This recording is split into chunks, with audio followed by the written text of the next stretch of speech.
예, 오늘은 이제 12부가 되겠죠. 저도 11분지, 10분지, 9분지, 8분지 뭐 하다 보니까 헷갈려 가지고요. 아무튼 순서가 좀 틀려도 이해하시기 바랍니다. 제가 그러니까 5년 전에요. 42, 3년 전에 그렇게 이제 그 젊은 나이에 사교춤을 배웠다고 했지 않습니까? 그때로 또 옛날 히스토리를 얘기를 해봅시다. 그때 그 선배는 화려한 말하자면 춤 인생을 즐겼었다. 제가 이제 그만뒀으니까요. 이 세계에서는 볼 수도 없고 또 뭐 그분의 인격을 저는 이렇게 타다는 것보다도 그때 당시 춤 문화를 얘기를 하고자 하는 거예요. 저는요, 뭣도 모르고 사교춤을 배웠지만 춤이라는 건 참 좋다는 것을 그때 느꼈어요. 음악에 또 다른 사람과 합치되어서 춤을 나누고 얼마나 좋습니까? 즐겁잖아요, 그죠? 음악이라는 것이 있는 데는 항상 즐겁습니다. 사람이 괴로워도 음악만 들으면 즐거운, 거기서 몸을 율동까지 해봐요. 얼마나 즐겁겠어요.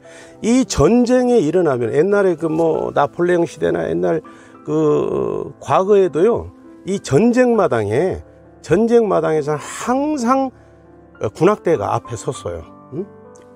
둥둥둥둥 나팔을 불고 군악대가 앞에 서서 음악을 들려주면 내가 오늘 전쟁에서 죽게 될지도 모르는데 그 두려움을 잊어버리고 전진해 나가는 거죠. 지금도 사회주의에서는요, 붉은 깃발 있잖아요. 그런 데서는 뭐 이렇게 논에서도 막 그 음악 군악대들이 음악을 합주를 해서 해주고 막 괭가리를 두드려주고 그럽니다. 왜냐하면은 그 농사를 짓는데 얼마나 힘들어요. 근데 음악을 들려줌으로써 용기와 힘을 내는 것이다. 그래서 음악이라는 것은 사람을 굉장히 이렇게 활력 있게 해주고 활동력 있게 해주고 활기차게 해주는 말하자면은 도구다. 그래서 음악은 참 인생에서 참 좋은 겁니다. 그렇지 않습니까? 그죠? 이 음악을 통해서 춤을 춘다 하는 것은 참 좋은 것이다 하는 것을 그때 저는 느꼈어요. 그런데 중요한 것은 그 춤이 아니라 춤 그 속에 있는 문화, 그 행태들을 보고 실망을 한 거죠. 젊었을 때. 그러니까 이 선배님은 나한테는 10살이라고 4살을 이제 말하자면은 깎아내렸지만은 실질적으로 14살이니까요. 제가 한 28, 30살 됐을 때는 거기는 40대 중년 50대를 향하고 가는 거예요. 그러니까 저와의 그 생각 차이, 어떤 세상을 보는 관점의 차이는 확연히 다른 거죠. 그런데 이분은 자기의 사생활을 내가 이해할 것이라고 생각을 하고 있는 그대로 다 보여준 거예요. 또 보이지 않는 것은 말로 다 하고. 그래서 뭐 어떤 이성 간의 관계, 뭐 춤에서의 어떤 일어나는 행태, 이런 것들을 다 말로 하는 거예요. 그러니까 제가 그게 흡수가 되겠어요?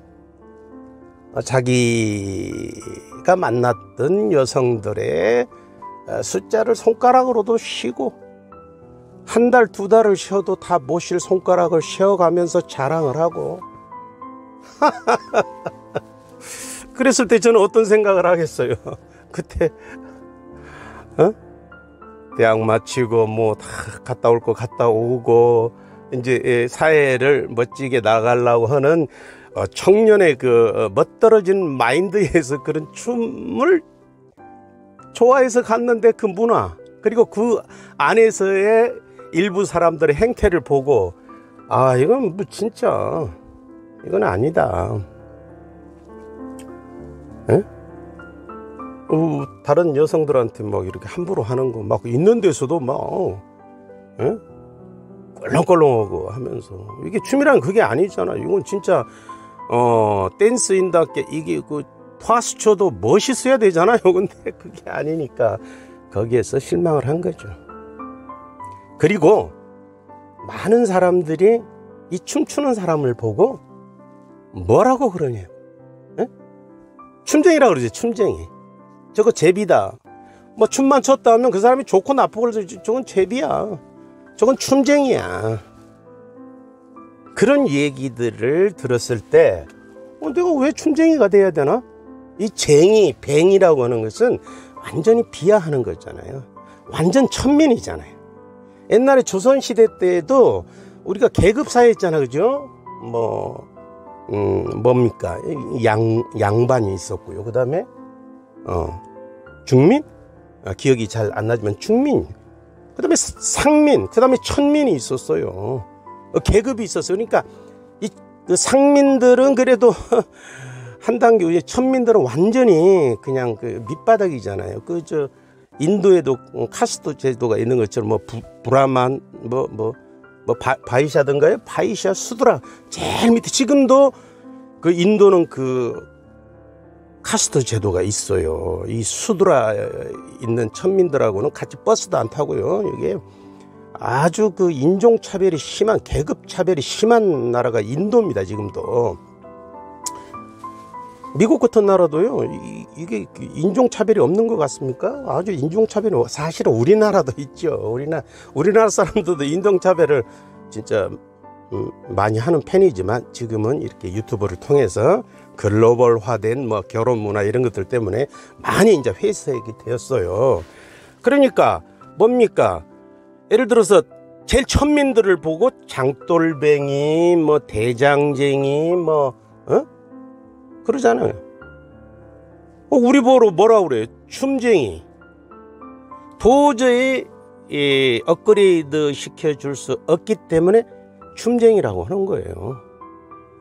이 춤쟁이 진짜 이거 쓰면 안 되는 겁니다. 이거는 완전히 비하의 말이에요. 그래서 이거는 아니구나. 이것은 예술이긴 하나 여기에 있다가는 나도 같은 쟁이가 되겠다. 그래서 이제 그만둔 거죠. 그리고 나서 30몇 년 후에 이제 제가 그런 개인적인 고통을 극복해 보려고 여기를 들어왔어요. 이걸 해보자 했는데 그때 생각이 나는 거예요. 그때 그런 문화가 있었는데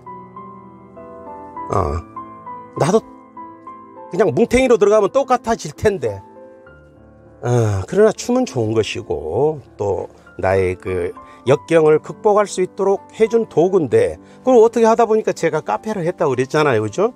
우연히 하게 된 거예요. 제가 한쪽 다른 영역에 있다가 여기에서 무슨 카페를 하겠어요? 모임을 하겠어요? 어떻게 하다 보니까 또 이제 이렇게 모여졌더라고요. 그것도 이제 어떻게 보면 좀 운도 좋고 작은 기적이라고도 할 수가 있어요. 한 사람 이렇게 데려오기도 힘든데 수백 명을 막 모여가지고 단체를 만들고 그 리듬짝을 홍보하고 이게 쉽지가 않잖아요.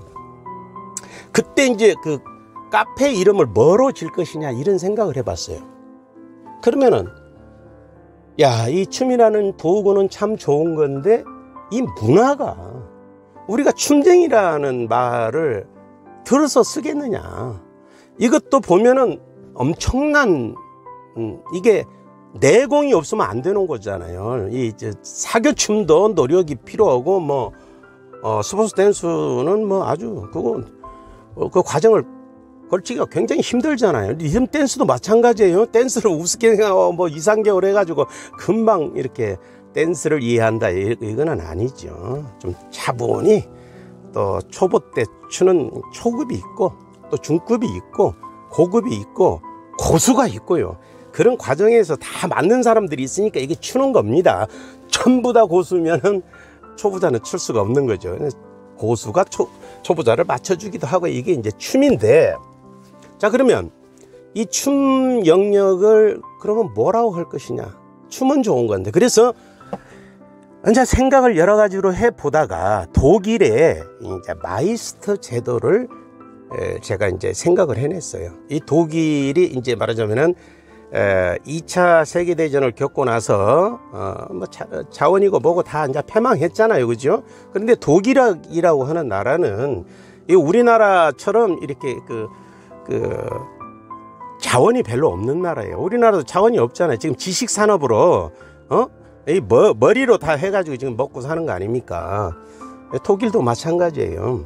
그런데 거기에서 어떤 제도를 마련했냐면 마이스터라고 하는 그 장인 제도를 말하자면 만드는 거예요. 그래서 예를 들어서 정규 학력을 거치지 않더라도 이 마이스터의 장인 제도를 거치고 그 과정을 거치고 나면 초급 대학이나 대학을 나온 것 이상으로 인정을 해주는 거예요. 그 마이스터에서는 뭘 가르치냐, 뭐 세공이라든지 각자의 그 예술, 기능 이런 모든 것을 합치해서 가르쳐 주고 말하자면 마이스터의 기술을 불어넣어 줘서 그 증서를 주는 거예요.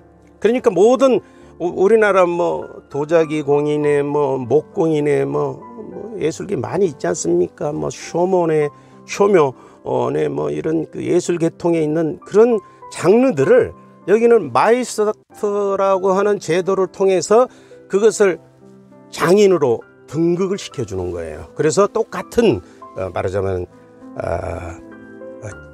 그 대학과 전문 대학을 나온 사람들과 동일시 해주는 거죠. 그래서 이제 저도 생각해 보기를 이 춤쟁이 이거보다도 이거 마이스터 이 몸속에 우리가 1, 2년 해야 됩니까? 이거 1, 2년 해갖고 됩니까? 이거 지금 리듬 댄스 고수급에 있는 사람들은요 10년 20년 수십 년을 췄어요. 사교춤 때부터. 그래가지고 그 리듬이라는 게 진짜 보이지 않지만은 실질적으로 잡아보면 장난이 아니거든요. 거의 이 콜라텍에 가면 오래되신 분들은요 진짜 오랫동안 이 춤도 서로 손을 마주하고 0.01초, 2초, 뭐 1초, 이 초급을 다투잖아요. 쿵짝에 이 초를 잘 맞춰야 이게 춤이 되는 거잖아요. 그렇기 때문에 조금만 늦어도 쿵이네 짝이네 이러잖아요. 그래서 이것을 습득해서 몸속으로 집어넣는다는 것은 정말 노력하지 않으면 안 되는 거예요. 그래서 제 생각에, 제 개인 생각에 이것도 마이스터다. 이것도 장인이구나. 그래서 제가 마이스터 장인이라는 이름을 적었어요. 이 문화를 좀 바꿔야 돼. 그런데 카페라고 하는 것은 한 그 지역에 뭐 전국이라고 하지만 그래도 지역에 이제 사람들이 모여서 서울이나 경기도에 있는 사람들이 모여서 이렇게 모임을 하는 것이기 때문에 그런 어떤 시그널 그런 춤쟁이에서 좀 격을 높여야 되겠다 하는 것은 다 알 수가 없잖아요, 그죠? 근데 이제 오늘 이 유튜버를 통해서 정말로 춤을 추는 사람들은 춤쟁이였죠. 앞으로는 춤쟁이다 이런 그 용어는 절대 쓰면 안 됩니다. 제비다 하는 용어는 쓰면 안 돼. 제비는 남에게 피해 주면 다 제비라고 제가 말씀드렸잖아요. 그 은어니까 어디 사회나 존재한다. 국가도 제비가 있어요. 국가 간에도 약속 이행하지 않으면 그것도 제비 국가죠. 그러니까 제비라고 하는 것은 이제 우리 문화는 별개다. 그래서 마이스터 장인. 원래 이 부킹이라는 말도요. 이게 붙여주잖아요. 부킹. 여기다 쓰는 말이 아니죠. 부킹. 우리 골프 치시는 분들이나 이렇게 어디 예식장 예약이나 큰 식당 예약하려면 부킹 할까요? 그러잖아요. 부킹. 이 북이란 말이에요. 이게 연결시켜 준다는 말이거든요.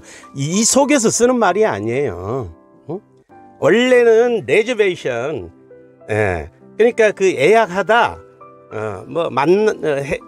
이런 용어인데 특정 누구가 이렇게 만나게 해주고 이렇게 누구를 연결시켜 주다 보면 저 부킹이라고 그러니까 부킹 하는 거예요. 이 용어라고 하는 것은 특별한 무슨 뜻과 목적과 이 단어가 딱 떨어지지 않아도 그냥 거기에다가 대명사로 붙여주면 통용되는 겁니다. 그래서 장인이다. 장인, 춤추는 장인. 이건 뭐 카페 이름이 아니고요. 춤을 추는 사람들은 장인이다. 장인 정신을 가져야 된다. 그런 의미에서 제가 이제 이름도 그렇게 짓고 그랬어요. 그래서 우리 춤추는 영역은 우리 스스로 격조를 높이고 우리 스스로 업그레이드 시켜야 된다. 그리고 이 속에서는요, 칭찬하는 문화가 정말로 필요해요. 네? 칭찬하는 문화요? 특히 춤이니까 춤에 대한 얘기 무지무지 하죠. 춤은 제가 최고다는 거지. 야, 이거 희한한 겁니다. 생각해 보세요. 사람이 음악을 듣고 몸을 살랑살랑 흔들어 보세요. 그러면 자기 폼이 제일 멋있다고 이 뇌에서 그런 말하자면 수치가, 잘남의 수치가 막 넘쳐나나 봐요. 아휴, 진짜 이쁜 분들은 진짜 이뻐요. 매력적이고 걸어가는 것도 그러잖아요. 걸어가는 것도 뭐 자연스러운 워킹을 하는데도 이쁜 분들은 이쁜 걸음걸이가 있잖아요. 근데 미운 사람은 미워요. 이 춤도 마찬가지예요. 선천적으로 가족력이 이쁜 사람들은 참 이뻐요. 거기다가 제대로 배워서 추면 얼마나 이쁩니까? 어? 그런데 자기 춤은 아닌데 음악에 따라서 몸을 살랑거리고 웨이브를 추다 보니까 자기가 최고인 줄 알아요. 그래서 1번 줄에 가서 추는 사람들 이렇게 객관적으로 관중석에 앉아서 이렇게 봐보세요. 다 춤 잘 추는 사람만 추는 게 아니에요. 물론 뭐 잘 추는 사람만 1번 줄에 서라는 얘기는 아니지만 진짜 별 희한한 폼을 가지고도 그 앞에서 서서 자랑을 하겠다고 추는 거예요. 그 이유가 뭡니까? 자기가 제일로 멋있어 보이니까. 그러니까 다른 사람 춤은 칭찬을 하질 않아요. 어? 이 춤에서 제일 중요한 게 그겁니다. 아유, 춤 잘 추십니다. 아유, 잘하시네요. 멋져요. 이런 말 하는 사람 별로 없어요. 자기 춤 얘기도 안 하지만 어떤 이제 조금 이상한 사람들은 맨 자기 춤 얘기해요. 그냥 뭐 내 춤이 최고네. 내 이론이 최고네. 지난번에도 내가 한번 말씀드렸잖아요. 이론만 나오면 정신이 그냥 뻑 가는 사람들이 있잖아요. 그 이론이 무슨 필요 있어요. 물론 이론으로 인해서 실기도 이루어지고 이론도 이루어지고 이게 쌍벽을 이루겠지만 이론 입으로만 가지고 되는 게 아니잖아요. 춤은 몸으로 하는 것이니까. 응? 내 춤이 최고고 그냥 하여튼 어디만 가서 앉으면 그냥 전화만 와도 막 뭐 어쩌고 저쩌고 친구야 뭐 또는 뭐 형님 또 뭐 동생 어쩌고 저쩌고 하고 춤 얘기하는 거예요. 춤이 어쩌고 저쩌고. 그래가지고 그 춤이 자네 춤은 좀 그래 뭐 이렇게 얘기는 한번 해보세요. 난리가 나고 그거 금방 원수되는 거예요. 이 춤이라고 하는 건 참 이상다양 복잡하다는 얘기죠. 그래서 춤을 추는 사람들은 장인들이다. 이것도 굉장히 숙련돼야 되니까. 그리고 이 안에 있었던 문화는 우리가 자꾸 밝아지게 해야 된다. 젠틀맨 신사에 말하자면 영역으로 우리가 만들어 가야 돼요. 여기에 지금 이제 연세들이 그 젊은 층 중년들이잖아요. 얼마나 지금 지식도 풍부하고 이제 인생 경험도 풍부하고 춤 경험도 풍부합니까? 이런 분들이 춤을 출 때는 진짜 장르를 멋지게 만들어야 되잖아요. 이게 제비문화, 꽃배문화, 이거 뭐 양아치 문화 이런 것은 이제 있어서는 안 돼요. 그냥 멋진 그 춤의 영역으로 우리가 스스로 이렇게 만들어 가야 됩니다. 그래서 제가 써놓은 에세이의 주제는 이런 주제가 있었어요. 여자와 남자 춤 세계의 기싸움, 이런 에세이가 하나 있었습니다. 거기에서 한 대목을 발췌하자면요, 그렇다, 자신의 춤이 엉망진창이라고 생각하는 사람은 단 한 사람도 없을 것이다. 모두 다 최고라고 생각하는 착각 속에 빠져 있기에 좁고 어둡고 먼지 나는 공간에서도 정신을 몰입하여 그 정도가 정말로 오묘할 정도로 장난이 아닌 것이다. 사실 춤을 추려면 샤머니 작두에 춤을 추듯 몰입하고 거기에 속된 말로 미쳐버리는 것은 당연하다. 그러나 아름답고 수준이 있는 댄스 라이프를 만들어 나가기 위해서는 암묵적 기싸움, 뭐 예를 들어서 돌아서면 아이 저 사람 춤 아무것도 아니야, 실컷 잘 춰놓고, 아이 저 사람 쳐보니까 아무것도 아니야. 그럼 그 사람 어떻게 되겠어요? 끝나고 나서 어이 춤 잘하셨네, 재밌게 췄어요, 리듬 좋고, 저 사람이 저렇게 춤 잘하시는지 몰랐네, 저분 춤 잘하시네. 얼마나 멋들어집니까? 먼저 모범을 보여 이렇게 말해보자. 정말 잘하십니다. 세련되셨네요. 동그라미를 참 이쁘게 그리십니다. 예술이십니다. 그리고 춤이 굉장히 오래되신 것 같습니다. 얼마나 멋진 댄스 라이프가 되겠습니까? 오늘은 여기까지 하겠습니다. 감사합니다.